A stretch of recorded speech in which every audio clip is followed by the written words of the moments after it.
आज हम देखेंगे मेश एनालिसिस का टाइप 4। ये क्वेश्चन नंबर 5 है। अगर आप इस क्वेश्चन को देखेंगे तो आपको दिख रहा है कि इसमें 3 मेश हैं, बट इसमें करंट सोर्स भी है और ये करंट सोर्स किसी एक मेश में ना होकर के 2 मेश में है। जैसे कि पिछले क्वेश्चन में क्या था कि वो सोर्स एग्जांपल के तौर पे मान लो यहाँ पर है, इस 3 वाले पे, तो वो सिर्फ इसी मेश में इन्वॉल्व है, या फिर इस 6 वोल्ट वाले जगह पर है तो सिर्फ इसी मेश पे इन्वॉल्व है। लेकिन यहाँ पर का जो 3 एम्पीयर करंट सोर्स है वो इस सेकंड मेश में भी इन्वॉल्व है और थर्ड मेश में भी इन्वॉल्व है। तो आइए देखते हैं इसको कैसे सॉल्व करेंगे। तो सबसे पहले आपको क्वेश्चन में क्या पूछा गया है कि इस 3 ओम में करंट कितना आएगा, ये पूछा गया है। ठीक है, तो इसको सॉल्व करना है यूजिंग मेश एनालिसिस। तो इनका नेमिंग कर दीजिए A B C D E F G H।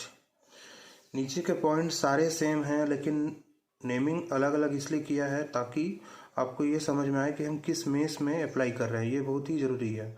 और सभी को हमने क्या किया, क्लॉकवाइज डायरेक्शन में अप्लाई किया मेसेस करंट को। तो ये हो गया I1, ये हो गया आपका I2 और ये हो गया आपका I3। तो सबसे पहले आप क्या कीजिए, मेश फर्स्ट में अप्लाई कीजिए, यानी कि in mesh ABGHA KVL equation gives, A से स्टार्ट कीजिए तो आपको मिलेगा ये प्लस, ये मिलेगा माइनस। दैट मीन्स मैं बाद वाले साइन को अगर ले रहा हूँ तो ये हो जाएगा -3 टाइम्स ऑफ I1। फिर यहाँ पे आऊँगा तो प्लस से माइनस, मुझे मिलेगा माइनस बाद वाली साइन, ये 6। करंट आपका एक I1 है और एक I2 अपोजिट में है, तो ये हो जाएगा -6 times of I1 minus I2। यहाँ पे आ गया, फिर यहाँ से यहाँ आ गया, फिर उसके बाद नीचे से ऊपर जाऊँगा तो ये हो जाएगा +6 = 0।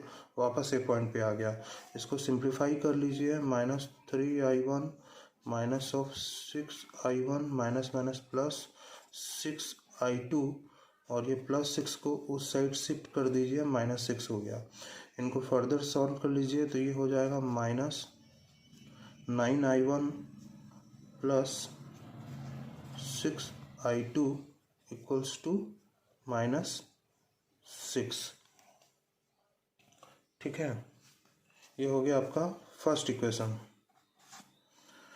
अब आप ध्यान से देखिए, अगर मैं सेकंड मेश में अगर केवीएल अप्लाई करता हूँ तो मैं अप्लाई नहीं कर सकता, क्योंकि इस करंट सोर्स के क्रॉस का वोल्टेज आप नहीं निकाल पाओगे। तो आप ये मेश भी अप्लाई नहीं कर सकते। फिर थर्ड आप देखिए, थर्ड मेश पे देखिए, थर्ड मेश पे भी आप अप्लाई नहीं कर पाओगे। तो ये एक्चुअल में ज़्यादा इजी क्वेश्चन है कंपेरेटिवली उस क्वेश्चन में जहाँ पे ये करंट सोर्स नहीं होता। जहाँ पे ये करंट सोर्स नहीं होता वहाँ पे आपको ये सेकंड भी अप्लाई करना पड़ेगा, थर्ड भी अप्लाई करना पड़ेगा, और आपके 3 वेरिएबल के इक्वेशन बनेंगे। लेकिन यहाँ पे ये थोड़ा सा ट्रिकी है, बट ये है इजी आपका। तो अगर आप इसको ध्यान से देखिए, करंट की डायरेक्शन में, इस 3 एम्पीयर करंट के डायरेक्शन में कौन सा करंट है, I3 करंट है। उसके अपोजिट में कौन सा करंट है, I2 करंट है। इक्वल्स टू कितना हो जाएगा, ये 3 एम्पीयर। ये यहाँ से मिला आपको डायरेक्टली। ठीक है, कैसा किया हमने, इस करंट की डायरेक्शन में कौन सा करंट है, I3, उसके अपोजिट में कौन सा है, I2, इसलिए I3 minus I2 equals to आप क्या लिखोगे, 3 एम्पीयर। हो गया। अब सेकंड आपको क्या करना है, इस लूप पे अप्लाई करना है BCDEFG। इस लूप पे क्यों, क्योंकि आप ये नहीं कर सकते, ये नहीं कर सकते, इसलिए मैं ये बाहर वाला एक लूप ले लेता हूँ। तो इसको मैंने लिखा इन लूप। KVL आप कहीं भी अप्लाई कर सकते हो, बशर्ते आपको हर एक एलिमेंट का या फिर हर एक जो क्लोज पाथ जो फॉर्म हो रहा है वहाँ पर का आपको वोल्टेज पता हो। तो आप ये वाला भी, बाहर वाला भी ले सकते हो। ठीक है, या फिर आप नहीं, हाँ सारे पॉसिबल हो गए। ये ले लिया, ये नहीं ले सकता तो ये ले लिया, ये ले लिया, सब ले लिया। तो in loop BCDEFG KVL equation gives तो बी से सी जब जाएंगे तो आपको मिलेगा -2 टाइम्स ऑफ I2। इस पे जाएंगे -1 टाइम्स ऑफ I3। यहाँ पे जाएंगे तो ये प्लस से माइनस -3 टाइम्स ऑफ I3। यहाँ तक आ गए, यहाँ तक आ गए, यहाँ तक आ गए। फिर यहाँ से यहाँ जाएंगे तो आपको मिलेगा -6 टाइम्स ऑफ, कितना हो जाएगा, I2 minus I1 equals to 0। -2 times of I2 -1 times of I3 -3 times of I3, यहाँ तक आ गए। फिर इसमें बनेगा ये प्लस, इसमें बनेगा माइनस, क्योंकि हम ऐसे मूवमेंट कर रहे हैं। तो ये हो गया -6 I2 minus I1 equals to 0। अब आप इसको सॉल्व कर लीजिए तो ये हो जाएगा -2 I2 -4 I3 -6 I2 minus minus plus 6 I1 equals to 0। इसको फर्दर सॉल्व कर सकते हैं। यहाँ से आप क्या कीजिए, I3 का वैल्यू पुट कर दीजिए यहाँ पे, क्वेश्चन नंबर 2 में से यहाँ पे आप पुट कीजिए। पहले आप इसको सॉल्व कर लीजिए तो ये हो जाएगा -6 और ये 6 और 2, ये हो जाएगा -8 I2 plus 6 I1 -4 I3। I3 की जगह हो जाएगा 3 प्लस I2 इक्वल्स टू 0। 1 2 3 4, 2 3 4, ठीक है। तो ये हो गया +6 I1 -8 I2 -12 -4 I2 equals to 0। ये हो जाएगा 6 I1 -8 और -4, ये हो जाएगा -12 I2। ये -12 को उस साइड शिफ्ट कर देंगे तो ये हो जाएगा 12 इस साइड। तो ये हो गया हमारा इक्वेशन नंबर 3।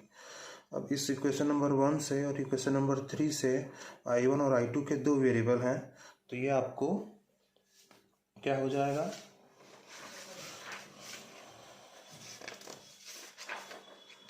इक्वेशन सॉल्व करने से आपका 6 I1 -12 I2 इक्वल्स टू 12 और -9 I1 plus 6 I2 equals to -6। इनको सॉल्व करेंगे, solving equation 1 and 3 we get, हमने क्या किया, मूड दो वेरिएबल का इक्वेशन ले लिया, दो वेरिएबल का। इसमें डेटा डालेंगे -9 6 I2 -6 I3, मतलब -6 है, और ये 6 I1 -12 और ये 12, कितना आया, I1 आया 0 और I2 आया -1 एम्पियर, ठीक है। दैट मीन्स I3 कितना आया, I3 आया 3 प्लस I2 और I2 का वैल्यू कितना है, -1, यानी कि 2 एम्पियर।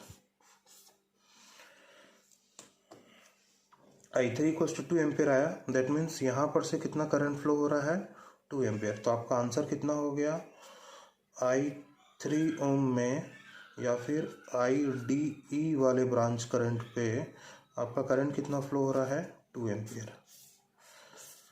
अगर आप इस क्वेश्चन को ध्यान से देखोगे तो आपको क्या दिख रहा है कि I1 इक्वल्स टू 0 एम्पियर, मतलब इस वाले मेश में करंट फ्लो नहीं हो रहा है, और I2 इक्वल्स टू कितना है, -1 एम्पियर, मतलब यहाँ से इस डायरेक्शन में -1, तो इसका एक्चुअल डायरेक्शन क्या है, इस डायरेक्शन में, यानी कि यहाँ से वो कितना गया, 1 एम्पियर।